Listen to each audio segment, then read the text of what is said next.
My long-awaited book, Astrology Realized, is finally available and waiting for you at Amazon and other online retailers.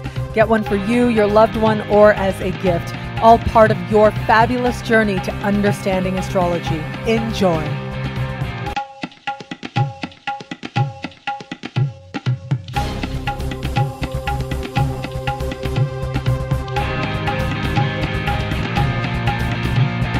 Hello, Fabulous Leo. Welcome to your general horoscope for 2014. Thank you for being here. As I looked at the sky for you this year, particularly the first half of the year, I was reminded of actually a word that is quite common in South Asian languages. And when I was a little girl, my dad used to call me this, which probably tells you a lot about me, my childhood. But the word is Bechen, and what it means is restless. It is a person who is restless. And yes, I was very restless as a child, and yes, you will be very restless this year, particularly the first half of the year. And what I'm seeing is you just can't put your finger on it. You just don't understand why you're feeling the way you do. You wish more was happening, but everything seems really good. And actually, there are a lot of things that seem really good, especially when I look at financially. Financially, it looks like money you need. Yes, there may be some moments of stress here and there, but money you need has a way of just sort of showing up when you need it. Money has a way of coming together when you need it. Opportunity has a way of coming together when you need it as well. For all your stress, and for some of you out there, it might feel like it happens at the very last moment.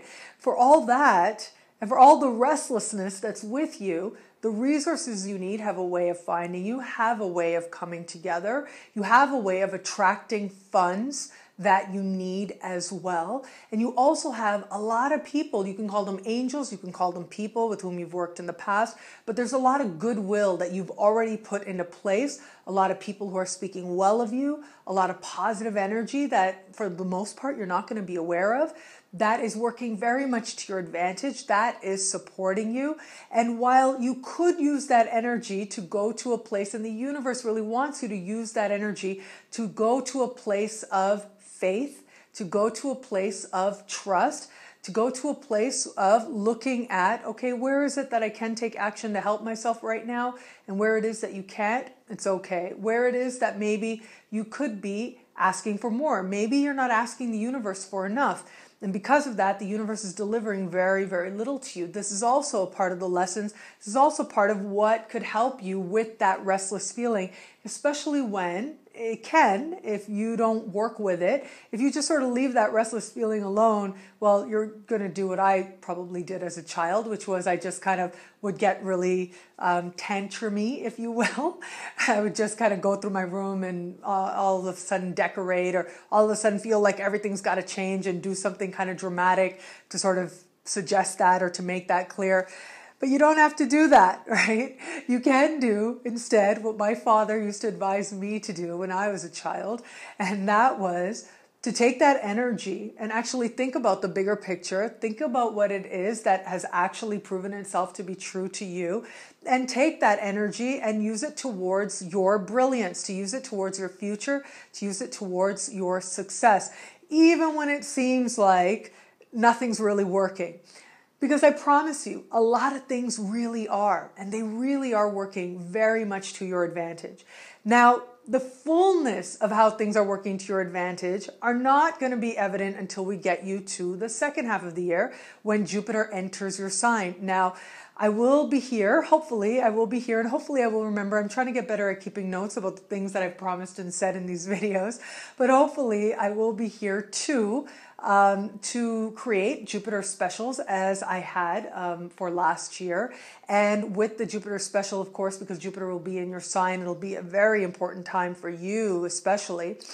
But when Jupiter moves into your sign, what I find really interesting about this shift, and again, I don't need to say too much about it just yet, you start the year and the first half of the year with a really mixed cosmic climate, a really strong feeling of restlessness, really needing to develop faith, really feeling like there are some things that you wish would hang around, people, places, opportunity, situation, but they seem to not want to, or they seem impermanent, right? The really big, beautiful Buddhist lesson, all things are impermanent.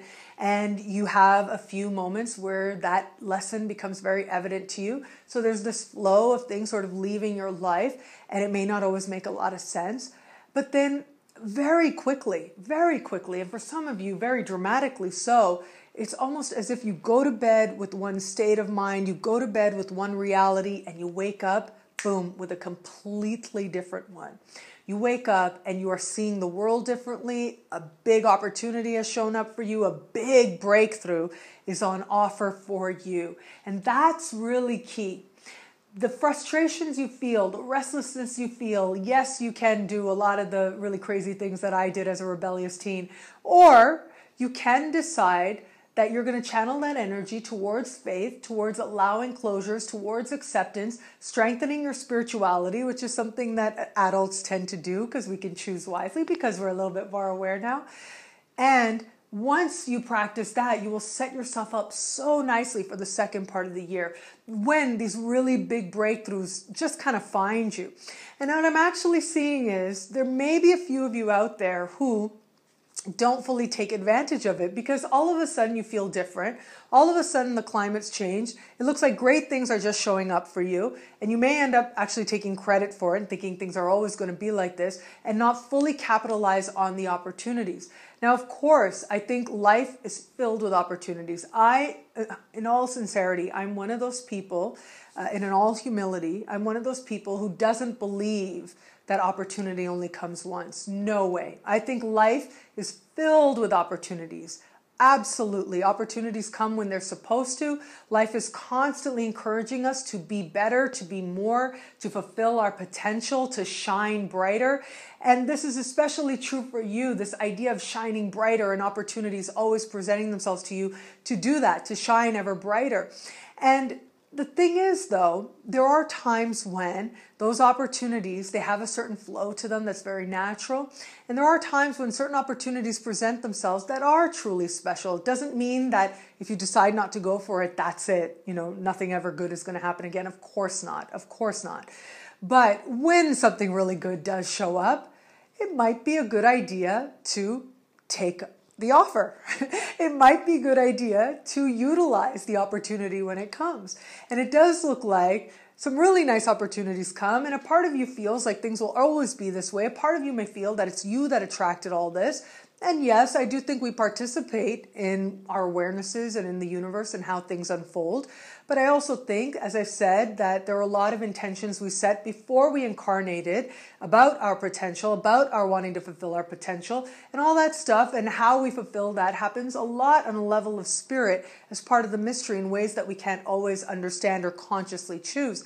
But it's always positive. It's always this energy moving us towards greater love and greater wisdom. Okay. The opportunities, they show up. Are you going to take them or not? I really hope that you do. Because the way that you're feeling, especially once we get into the second half of the year, is that things are always going to be like this, that you're the one who's solely responsible for all the good things that are happening, when instead you could be utilizing it as a very special time. You are being sort of reborn, reconsidered. You are being asked to look at yourself in new ways. You are being asked to look at your world in new ways as well, to take on some big adventure. And there are some very tangible opportunities and supporters and people who really want to help you shine that show up for you around that time. So let whatever needs to change happen. Let whatever space needs to be created happen as well. And let yourself strengthen your faith in yourself and in your future. That's the thing that's going to help you most. And that's the thing that is going to be your ticket to a lot of really fantastic developments and fabulous opportunities that find you this year.